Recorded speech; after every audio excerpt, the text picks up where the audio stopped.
جاتی شب کون سی بنائی جاتی ہے؟ پاک سلیب کی جو پاک سلیب ہے اس پر دھیان کیا جاتا ہے، اس کے مقصد کو سمجھا جاتا ہے، اس کی تاریخ کو دیکھا جاتا ہے، اور پھر کس طرح یہ لانتی نشان جو ہے وہ ہمارے لیے بابرکت بن جاتا ہے، ہمارے لیے فضل کا وسیلہ بن جاتا ہے، ہمارے لیے خدا کی رحمت کا وسیلہ بن جاتا ہے۔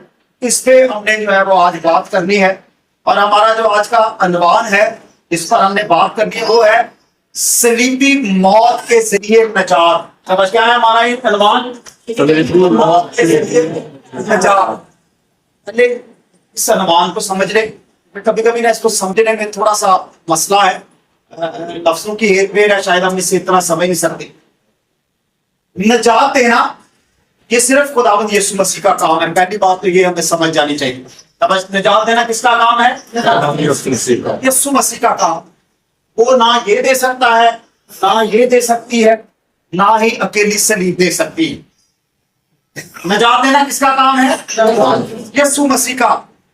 پہلی بات ہمیں یہ سمجھ آنی چاہیے کہ جس نے ہمیں نجات دینی ہے وہ ہستی، وہ شخصیت، وہ نجات دہندہ، وہ خدا کا منجی، وہ مسح کیا ہوا، وہ منصوب، وہ صرف اور صرف خداوند یسوع مسیح ہے، بس۔